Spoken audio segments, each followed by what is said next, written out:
በስመ አብ ወወልድ ወመንፈስ ቅዱስ አሐዱ አምላክ አሜን።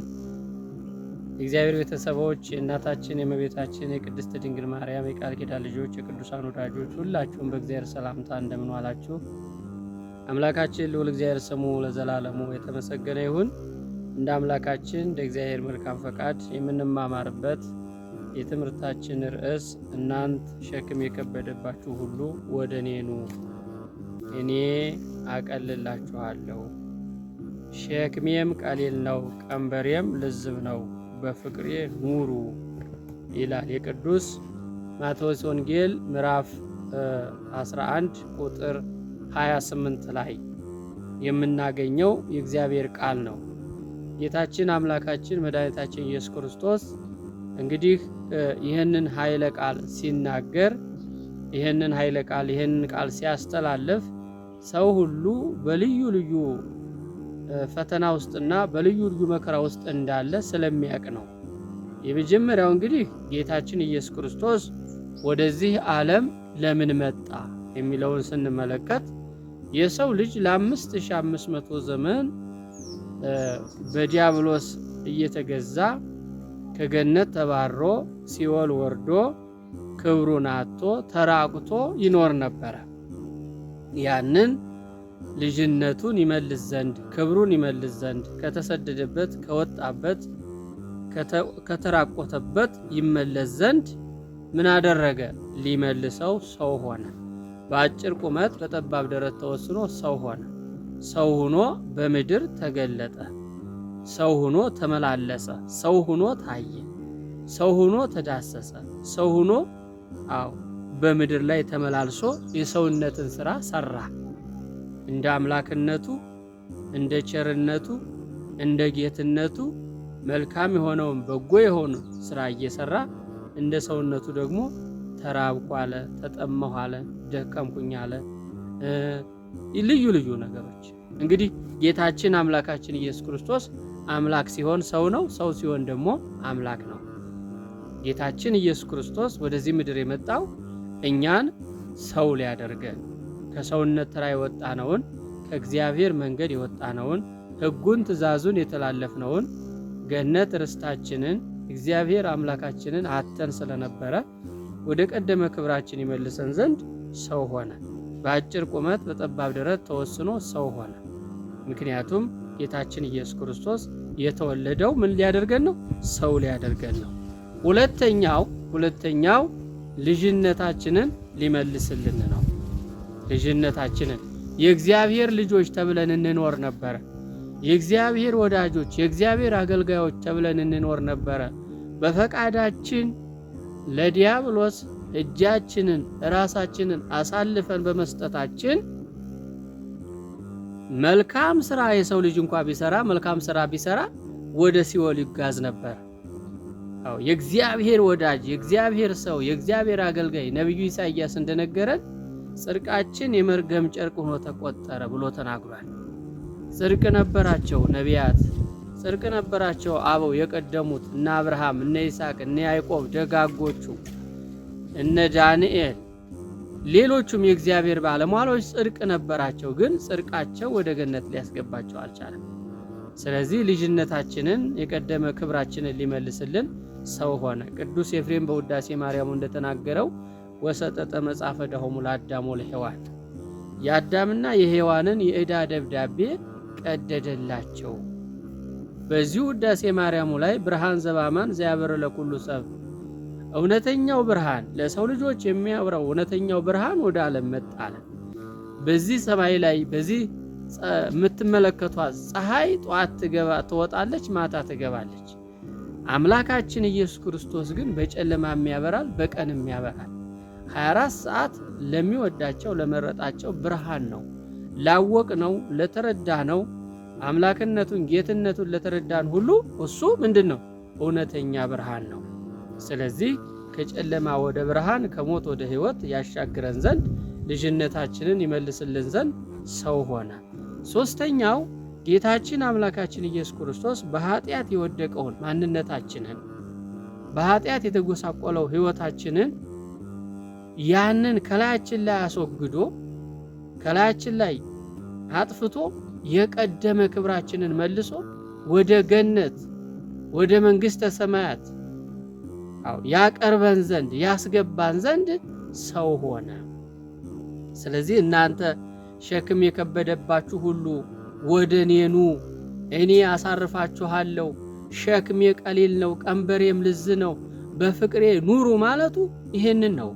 በዚህ ዓለም ያለው የሚበላውን፣ የሚጠጣውን፣ የሚለበሰውን፣ የምናጌጠውን፣ የምንሰራበትን የሥራ ቦታ፣ የምንኖርበትን ቤት አይደለም ክርስቲያኖች።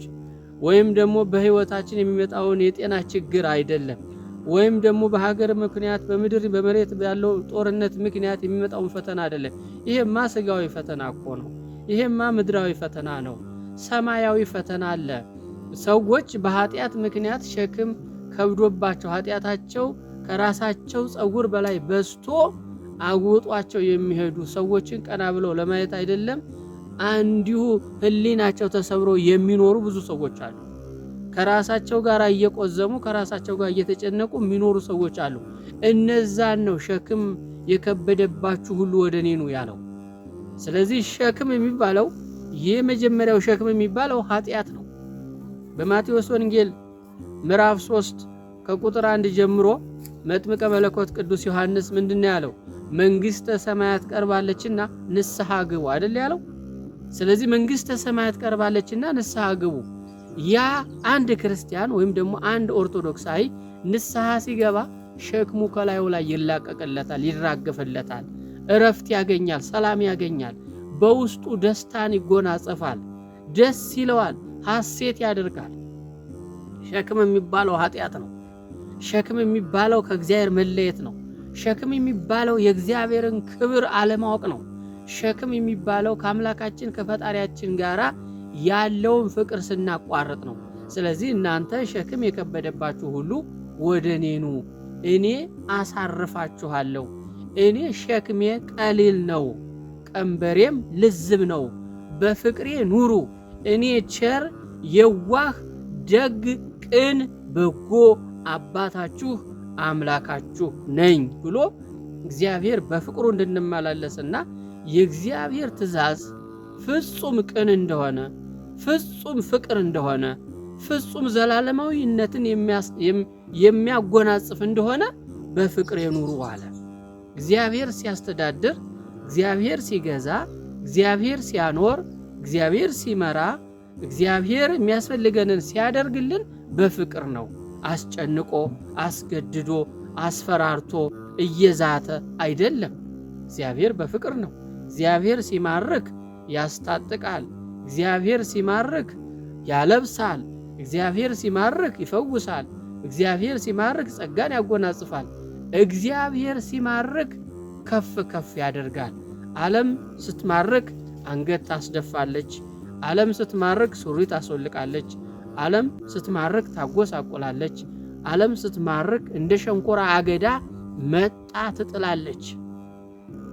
ዓለም ስትማርክ የሰው በታች ታደርጋለች። እግዚአብሔር ሲማርክ ግን ከፍ ከፍ ነው የሚያደርገው። ከፍ ከፍ ነው የሚያደርገው። ኤልያስን ከፍ ከፍ እንዳደረገው፣ ሄኖክን ከፍ ከፍ እንዳደረገው፣ ጴጥሮስን ከፍ ከፍ እንዳደረገው፣ ቅዱስ ጳውሎስን ከፍ ከፍ እንዳደረገው እግዚአብሔር ሲማርክ ከፍ ከፍ ነው የሚያደርገው። ቅዱስ ጳውሎስ በኃጢአት እየተመላለሰ በነበረበት ጊዜ ሳኦል በተባለበት ዘመን ቤተ ክርስቲያንን ሲያሳድድ እግዚአብሔር በደማስቆ ከተማ መንገድ ላይ ተጠበቀው ይላል። ለምን ታሳድደኛለህ? ከዚህ በኋላ ብታሳድደኝ ለአንተ ይብስብሃል። ብረቱ የሚሆነው ነገር የለም፣ ብረቱን የሚረግጠው ግን ይጎዳል ብሎ ከዚህ በኋላ እንድትመለስ አዝሃለሁ ብሎ ጌታችን አምላካችን ኢየሱስ ክርስቶስ ከተሳሳተ መንገዱ ቅዱስ ጳውሎስን መለሰው። ቅዱስ ጳውሎስም ከዛ በኋላ ያንን ክፉ ተግባሩን አላደረገም፣ አልተመለሰበትም። እግዚአብሔር ቅዱስ ጳውሎስን ትላንት የሰራውን ማንነት፣ ትናንት የሰራውን ኃጢአት አልቆጠረበትም። ወደ 3ኛው ሰማይ ወስዶ የሰማይና የእግዚአብሔር ምስጢር ገለጸለት ነው የሚለው። እግዚአብሔር በደልን አይቆጥርም፣ ኃጢአትን አይቆጥርም። እኛ ከልባችን ከተመለስን እግዚአብሔር ወደኛ ይመለሳል። ስለዚህ እንመለስ። በዚህ ዓለም ስንኖር ብዙ ፈተናዎች አሉ። የኑሮ ውጣ ውረድ፣ የሀገራችን ጦርነት፣ የህዝባችን እርቂት፣ መከራ፣ በየቀኑ የምናየውና የምንሰማው ጆሮአችን የሚያየው ዓይናችን የሚያየው አንገት የሚያስደፋ ጆሮን ጭው የሚያደርግ ልብ የሚሰብር ህሊናን የሚጎዳ ውስጥን የሚያስጨንቅ ነው። ግን እናንተ ሸክም የከበደባችሁ ሁሉ ወደ እኔ ኑ እኔ አሳርፋችኋለሁ ብሏል። ስለዚህ የሚያሳርፈን ማን ነው ያልን እንደሆነ አምላካችን መድኃኒታችን ኢየሱስ ክርስቶስ እግዚአብሔር አድሮብን እንዲኖር ነው እየጠራን ያለው። ሰይጣን ከሚያድርብን ወገኖች እግዚአብሔር ቢያድርብን አይሻልም? ሰይጣን ከሚገዛን እግዚአብሔር ቢገዛን አይሻልም? ሰይጣን ከሚያራቁተን እግዚአብሔር ቢያለብሰን አይሻልም? ሰይጣን ከሚሾመን እግዚአብሔር በፊቱ አቁሞ ዘላለማዊ ሕይወቱን ቢያጎናጽፈን አይሻልም ወገኖች? ስለዚህ ሸክም የከበደባችሁ ሁሉ ወደ እኔ ኑ፣ የተራባችሁ፣ የተጠማችሁ፣ የተቸገራችሁ ሁሉ ወደ እግዚአብሔር ቅረቡ። እግዚአብሔር ወደ እኔ ቅረቡ፣ እኔ ከእናንተ ጋር ነኝ ይላችኋል። ዛሬም እግዚአብሔር ቅረቡ፣ እግዚአብሔር ኑ፣ እግዚአብሔር ፊቴን እዩ፣ እግዚአብሔር ቃሌን ስሙ፣ እግዚአብሔር ሕይወቴን ተለማመዱ እያለ ሁልጊዜ ይጠራናል። በቃሉ ይጠራናል ሁልጊዜ። ዛሬም እግዚአብሔር ይጠራናል። ዛሬም እግዚአብሔር ልጆቹን ይፈልገናል። ዛሬም እግዚአብሔር የት ነው ያላችሁት ይለናል። ስለዚህ ዓለም ሸክም ልታከብድብን ትችላለች። እግዚአብሔር ግን ለሕይወታችን የሚያስፈልገውን እያሟላና እግዚአብሔር የሚያስፈልገንን አስቀድሞ የሚያውቅ ስለሆነ በቸርነቱ በምሕረቱ ሊያኖረን ይችላል። የሚሳነው ነገር የለም። እስመ አልቦ ነገር ዘይሳነው ለእግዚአብሔር አይደል ያለው ቅዱስ ገብርኤል። ስለዚህ ለእግዚአብሔር ፈጽሞ የሚሳነው ነገር የለም። ዓለም ውስጥ ስንኖር የሚሞላ ይመስለናል ግን አይሞላም። የሚደላን ይመስለናል ግን አይደላንም። የሚተርፈን ይመስለናል ግን አይተርፈንም። በሕይወት የምንኖር ይመስለናል ግን አንኖርም። የምንጨነቀው ብዙ ጊዜ ለማንኖርበት ዓለም ነው። ለምንኖርበት ግን አንድም ቀን ተጨንቀን አናቅም። ባጠፋነው ጥፋት፣ በደልነው በደል፣ በተሳሳስነው ስህተት እግዚአብሔር ሆይ ይቅር በለኝ፣ እግዚአብሔር ሆይ ማረኝ፣ እግዚአብሔር ሆይ ፈውሰኝ፣ እግዚአብሔር ሆይ እርዳኝ፣ እግዚአብሔር ሆይ ሕይወቴን አስተካክልልኝ፣ እግዚአብሔር ሆይ ከወደቅኩበት አንሳኝ፣ እግዚአብሔር ሆይ ዘላለማዊ ሕይወትን አጎናጽፈኝ ብለን ግን አንድም ቀን በፊቱ ተንበርክከን ጠይቀነው አናቅም። ስለዚህ ዛሬ ወደ እግዚአብሔር የመመለስ ቀን፣ ዛሬ እግዚአብሔርን የመጠየቅ ቀን፣ ዛሬ እግዚአብሔርን ይቅርታ አድርግልን የምንልበት ቀን ነው።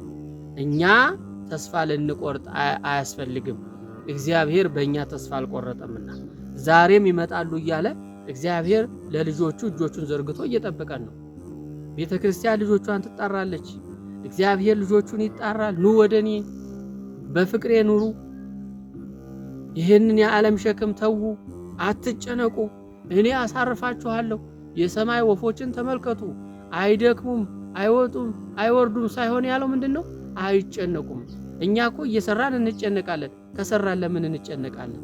መስራቱን እንስራ፣ ግን መጨነቅ የለብንም። መውጣት መውረድ ያስፈልጋል። ላባችንን ጠብ አድርገን ወጥተን ወርደን ተምረን ተማምረን ነግደን አርሰን ቆፍረን ራሳችንን መለወጥ ሌላውን መርዳት ይገባል። ግን መጨነቅ የለብንም። እየሰራን እግዚአብሔርን ማመስገን ነው እንጂ እየሰራን መጨነቅ አያስፈልግም። ለኛ የሚያስፈልገውን እኛ እንሰራለን፣ እግዚአብሔር የሚገባውን ደግሞ ለእግዚአብሔር እንሰጣለን ማለት ነው። ስለዚህ እግዚአብሔር እኛን ስራ ይሰራል፣ እኛ ደግሞ የእግዚአብሔርን አገልግሎት እናከናውናለን። ዓለም ሸክም ያከበደችባችሁ ሁሉ፣ በኢኮኖሚ የጎዳችሁ፣ በኑሮ የጎዳቻችሁ፣ በጦርነት የጎዳቻችሁ፣ በሰላም እጦት ያስጨነቀቻችሁ ሁሉ ወደ እኔ ኑ፣ እኔ ምን እላችኋለሁ? አሳርፋችኋለሁ። የመጀመሪያው እግዚአብሔር የሚያሳርፈን ንስሐ ስንገባ ነው። ንስሐ ስንገባ እናርፋለን። ሁለተኛ ከተጣላነው ስንታረቅ እናርፋለን። ሶስተኛ የቀማነውን ስንመልስ እናርፋለን። አራተኛ ከጥርጣሬ ስንወጣ እናርፋለን። አምስተኛ ንስሐ ገብተን ቅዱስ ሥጋውን ክቡር ደሙን ስንቀበል እናርፋለን። ስድስተኛ ቃሉን ስንሰማ እናርፋለን። ሰባተኛ የቤተ ክርስቲያንን ሕግና ሥርዓት አክብረን እንደ እግዚአብሔር ፈቃድ ስንመላለስ እናርፋለን። ሰው በእንጀራ ብቻ አይኖርም ነው የሚለው፣ እግዚአብሔር ቃል ጭምር እንጂ። የማቴዎስ ወንጌል ምዕራፍ 4ን ተመልከቱት። ጌታችን አምላካችን ኢየሱስ ክርስቶስም መንግሥተ ሰማይ ቀርባለችና ንስሐ ግቡ ነው ያለው አይደለም እንዴ? ስለዚህ ንስሐ ስንገባ ምን ሆኖ እናርፋለን። ዓለም ሸክም ልታከብድብን፣ ልታስጨንቀን፣ የኑሮ ውድነት በምድር ላይ ልታቀጣጥልብን ትችላለች። እግዚአብሔር ግን ያንን ሁሉ አስወግዶ በፍቅር ያኖረናልና እናንተ ሸክም የከበደባችሁ ሁሉ ወደ እኔ ኑ፣ እኔ ሸክሜ ቀሊል ነው ቀንበሬም ልዝብ ነው፣ በፍቅሬ ኑሩ ነው ያለውና ሁላችንም ወደ እግዚአብሔር ቀርበን እግዚአብሔርን ይቅርታ ጠይቀን ከአምላካችን ከፈጣሪያችን ጋር እንድንኖር አምላካችን በቸርነቱ ይርዳል። የሰው መጨረሻው ሲያምር ነውና መልካም፣ የሁላችንንም መጨረሻችንን ያሳምርልን። የአምላካችን ቸርነት፣ የእመቤታችን አማላጅነት፣ የአባቶቻችን ጸጋና በረከት ከሁላችን ጋር ይሁን። ወስብሐት ለእግዚአብሔር አሜን።